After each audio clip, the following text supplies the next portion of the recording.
Good morning students. This video for class 10th subject chemistry chapter 1. Chapter का name है chemical reaction and equation. इस chapter का ये part 4 है और इसी पार्ट में हम इस चैप्टर को एंड भी करेंगे. इसका 2-3 डेफिनेशन रह गई थी जब हमने पार्ट 3 में इसको ख़त्म करा था, तो 2 या 3 डेफिनेशन रह गई थी, उसी को हम इसमें कंप्लीट कर लेंगे. इसकी डेफिनेशन है एक कोराइजन. कोराइजन क्या होता है स्टूडेंट्स? डेफिनेशन लिखी हुई है यहाँ पर. Corrosion is a natural process that convert a refined metal into a more chemically stable from such as oxide, hydroxide and sulfide. full stop. आगे देखते हैं क्या लिखा हुआ, पहले इसका मतलब समझ लेते हैं कि कोराइजन एक ऐसा नेचुरल प्रोसेस है जहाँ पे कोई भी मेटल, स्टूडेंट्स केवल मेटल की बात हो रही है, जहाँ पर कोई भी मेटल अपनी केमिकली जो स्टेबल फॉर्म है उससे थोड़ा सा खो जाए, उसका मतलब केमिकली प्रोसेस, उसमें केमिकल रिएक्शन होने लगे, उसमें वो एक किसी अपने मेटल का ऑक्साइड, अपने मेटल का हाइड्रोक्साइड, अपने मेटल का सल्फाइड बनाने लग जाए. ऑक्साइड कैसे? किसी मेटल के पीछे O लग जाता है, ऑक्सीजन की लेयर चढ़ जाएगी तो हाइड्रोक्साइड OH लग जाए पीछे, सल्फाइड S लग जाए पीछे. इस तरीके से अगर ऑक्साइड, हाइड्रोक्साइड और सल्फाइड बनाने लग जाए वो मेटल, तो वो हो जाता है हमारा कोराइजन की कंडीशन आ जाती है. मीन्स जंग लगना.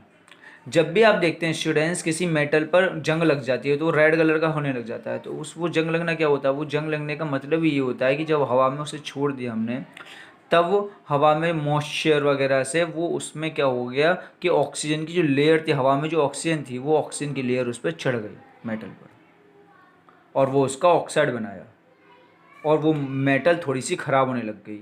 उस प्रोसेस को ही हम कहते हैं कोराइजन.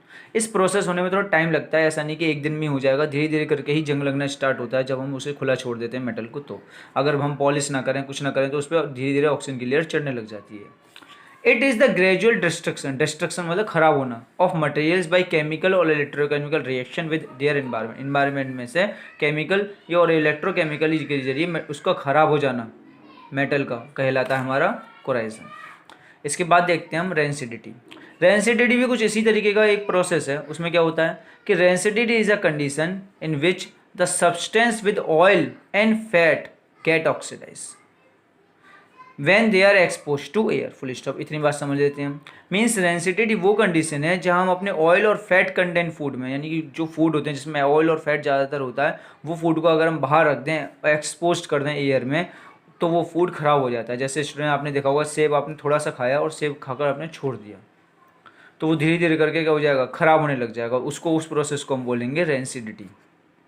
ए substance is said to be rancid when there is change in smell and taste and colour. जाहिर सी बात है, जब आप इस सेब को देखेंगे तो उसका स्मेल भी चेंज हो चुकी होगी, टेस्ट भी चेंज हो चुका होगा, और उसका कलर तो चेंज होता ही है, तो फूड रेंसिड हो जाता है. तो इस प्रोसेस को हम बोलते हैं रेंसिडिटी. कुल मिला के अगर हम देखें स्टूडेंट्स, जो ऑक्सीजन होती है हमारे एनवायरनमेंट में, वो हमारे लिए तो बहुत ज़्यादा ज़रूरी होती है, लेकिन हमारी मेटल्स और हमारी खाने की चीज़ों के लिए वही ऑक्सीजन एक गलत गैस की तरीके से रिएक्ट करती है. जहाँ वो ऑक्सीजन मेटल्स पर चढ़ के उसको कोराइजन कर देती है, कोराइजन की कंडीशन आ जाती है, जंग लगने लग जाती है, और जहाँ यहीं पर वो जो ऑक्सीजन ऑयल और फैट फूड पर चढ़कर उसको रेंसिड कर देती है, यानी ख़राब कर देती है. ये थी हमारी 2 डेफिनेशन, कोराइजन और रेंसिडिटी. जानने के लिए भी इंपॉर्टेंट है, और डेफिनेशन जो मैंने लिखा है उस तरीके से आप अगर लिख के आएंगे तो आपको ज़्यादा से ज़्यादा नंबर मिलने की आशंका है. इस तरीके से आप लिख कर आएंगे इस प्रोसेस को. ज़्यादातर स्टूडेंट्स कोराइजन को जान लेते हैं और रेंसिडिटी को भी जान लेते हैं, और क्या सोचते हैं कि हम लिख ही आएंगे. स्टूडेंट 10th क्लास में आप केवल ऐसा नहीं सोच सकते कि आप लिख ही आएंगे. वहाँ पर एक एक वर्ड, एक एक लाइन, एक एक अच्छा एक वर्ड होना चाहिए, तभी आपको नंबर मिलेंगे. आप अगर इस तरीके से, जिस तरीके से मैंने नोट्स बना के लिखे हैं और पिछले पार्ट्स में मैंने नोट्स बना के लिखे हैं, आप अगर उन नोट्स की कॉपी बनाइए, उन नोट्स को याद करने की कोशिश करिए, उन नोट्स को समझने की कोशिश करिए, तभी आपको नंबर मिल सकते हैं. वरना आप नोट्स बनाइए अपने, अच्छी बात है, लेकिन वो नोट्स अच्छे होने चाहिए.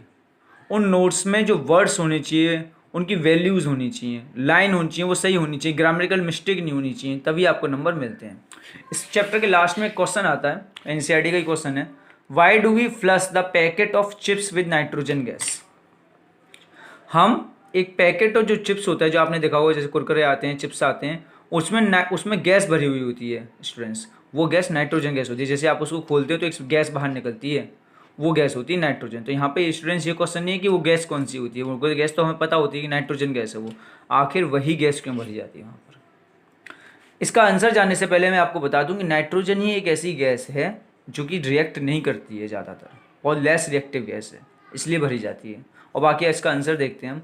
The packet of chips are flushed with nitrogen with only nitrogen gas, this is because nitrogen is antioxidant, it prevent the chips from being oxidise. एक एंटीऑक्सीडेंट गैस है नाइट्रोजन, अगर नाइट्रोजन होगी वहाँ पर तो ऑक्सीजन अपना रिएक्ट नहीं कर पाएगी।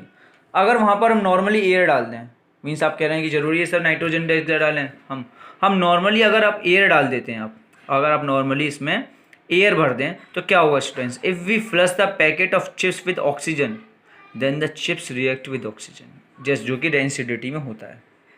अगर आप चिप्स में एयर डाल देंगे और एयर में क्या मौजूद होती है, ऑक्सीजन, तो जो ऑक्सीजन एयर में मौजूद है, जो 21% ऑक्सीजन एयर में मौजूद है, वो ऑक्सीजन उन फैटी एसिड से जो उसमें चिप्स में मौजूद हैं, उन फैटी एसिड से रिएक्ट करेगी और उसको क्या कर देगी, फूड को become rancid and the smell and taste of food change, उसकी स्मेल और टेस्ट भी चेंज हो जाएगा।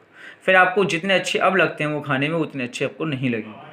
तो नाइट्रोजन गैस उसमें इसलिए भरी जाती है ताकि वो नाइट्रोजन जो गैस है वो उससे रिएक्ट ना करे और ऑक्सीजन को भी रिएक्ट ना करने दे, इसलिए नाइट्रोजन गैस उसमें भरी जाती है ताकि वो चिप्स जो है रेंसिड ना हो। और वो हाईली फैटी और एसिड होता है उसमें, जो आप कुरकुरे वगैरह और चिप्स वगैरह खाते हैं उसमें हाईली फैट और ऑयल होते हैं, इस वजह से उसको ज़्यादा ख्याल रखना पड़ता है, उसमें ज़्यादा नाइट्रोजन गैस हमारी भरी जाती है। तो इस तरीके से स्टूडेंट आप इसको लिख के आएंगे इसके आंसर को।